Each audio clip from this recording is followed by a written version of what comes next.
Magic 87.6, Talk Tech with Matthew Dickerson. Hello. How are you going, Andrew? Great to be talking tech. Always a pleasure to talk tech, mate. Now, the US Feds, they've got a couple of numbers that they're putting towards Google. What are they, Matt? Yeah, there's three really important numbers in relation to this. They're going to actually charge or process Google through an antitrust lawsuit. And the three numbers they're particularly worried about are 92, 74 and 66.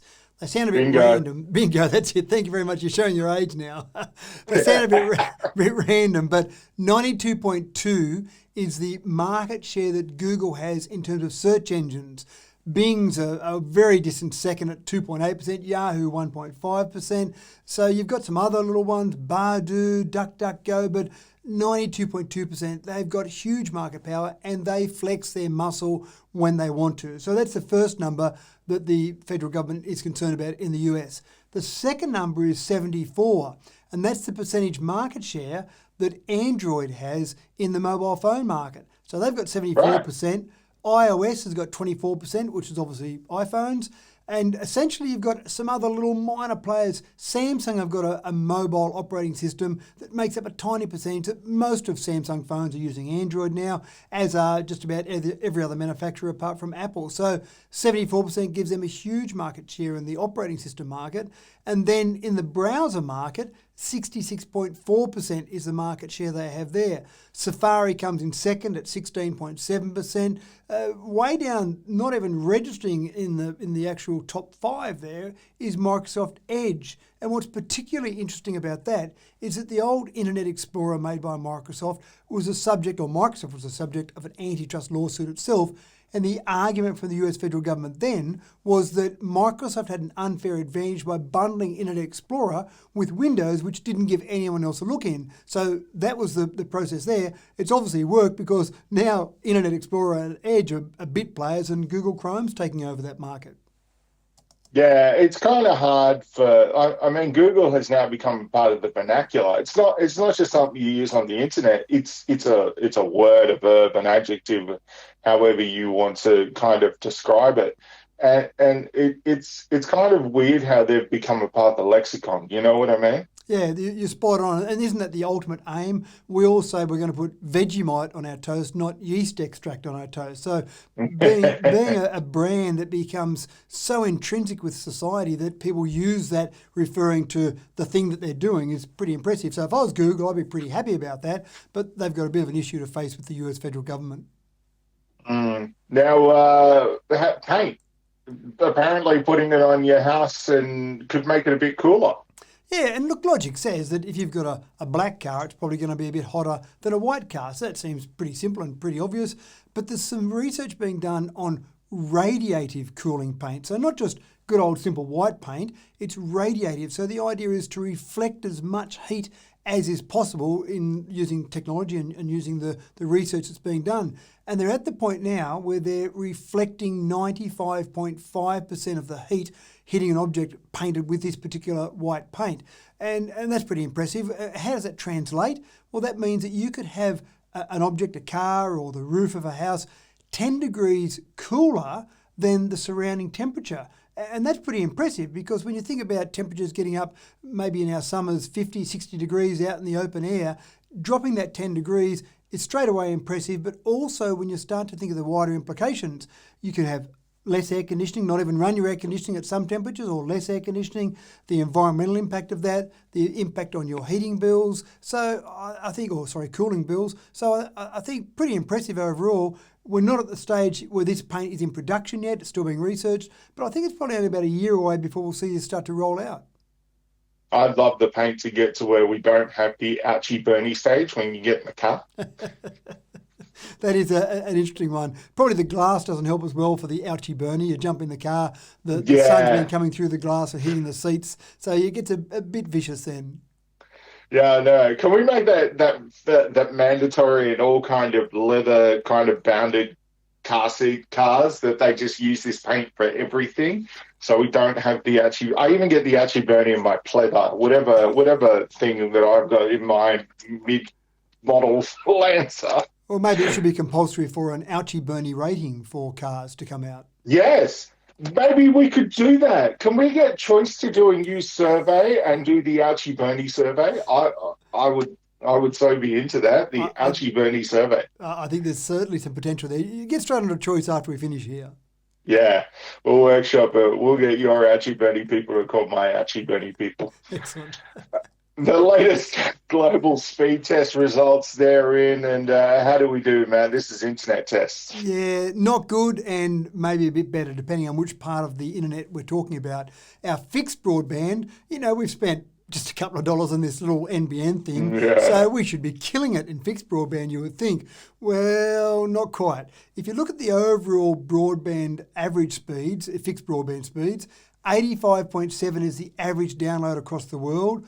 45.7 is the average upload. And when you look at places like Singapore, 226.6 megabits per second download, Hong Kong's over 200, Romania, Switzerland, Thailand, a whole bunch of countries are going quite well compared to the overall global average. The US sits at number 10 at 161, and Australia sits at not quite number 10, not quite number 20, go down to 61st place to get to Australia at an average of 55.97. The slightly good news out of that is we haven't dropped any further down the list, but we've stayed the same. We were at 61st place last month. We're still at 61st place this month. Mobile broadband's a bit better. The worldwide average is 35.96 download and 11.22 meg upload.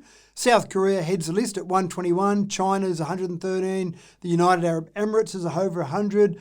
You go down to number 10. We make the top 10 this time. Our average sits, fantastic. Our average sits at 72.39. Most importantly, we are above New Zealand in mobile, not in fixed broadband, but at least we've beaten New Zealand in something, and that's cause for rejoicing. Yeah, let's not mention the war there, shall we? Rugby, we don't go there. No, exactly. How did Bulgaria beat us? Like seriously, Bulgaria and Romania. If there were ever two places that should be in the pits, is Bulgaria and Romania. But Romania have like the third best internet in the world. Yeah, I think we've got a bit of room for improvement there, especially in fixed broadband. Yeah, no, lift your game here. Seriously, K-Rod was right. I'm going to say it. I don't usually make bold political statements like that. Should listen to it. Should have listened to it. Could robots and AI rid the world of potholes? Oh, potholes are terrible, Matt. They are. And one of the things that I thought of when I was reading this story was I thought of the Cars movie. And maybe you haven't watched many of the Cars cartoon movies, but my kids used to watch that growing up. And there's a great scene there where there basically is a big machine that goes on and lays out this beautiful asphalt road. Forget about all the road preparation you see people doing on the crews on the roads. This machine just goes on and does it. Well, this machine that's being developed over in the UK doesn't quite lay out a beautiful asphalt road in one go, but what it does do is it goes along, uses cameras and sensors, looks for cracks, deviations, indents in the road and potholes, and actually fixes them on the run. If there's a major problem with the road, you still need to come in and do some of the normal work that would be done. But for all of those small things that develop into bigger potholes, it fixes them immediately. So this machine effectively goes along, checks those things on the road, and then fills them in. But it gets even better than that because they're then talking about fitting the sensors to things like garbage trucks, taxis, things that are on the road a lot, and it goes along and is basically driving along, doing its normal work, but it's sensing those defects that are in the road so they can tell this device where to go to fix them. So it doesn't have to sit along the road and go over every bit of road. You've got all these other devices, cars, trucks, etc., going on the road, picking up the various problems of the road, and this device comes along and automatically fixes them. It sounds fantastic. Oh, absolutely. Can we get one to the Golan Road immediately? Well, I think the Golan Road means more than some pothole work. This thing doesn't fix up all the broken edges along the side of the road and make the road about 2 metres wider. I think you need over in the Golan Road. I know, right? If you ever wanted to test the extremes of a pothole robot, just send it to the Golan Road. I think the poor old AI would have a heart attack on that and just give up. I know, right? I know. That would be the ultimate extreme road test. Even the machine would go, no, I'm not going there. No, you're on your own here. Now, there are a lot of positives for people working from home, but what's one of the negatives, Matt?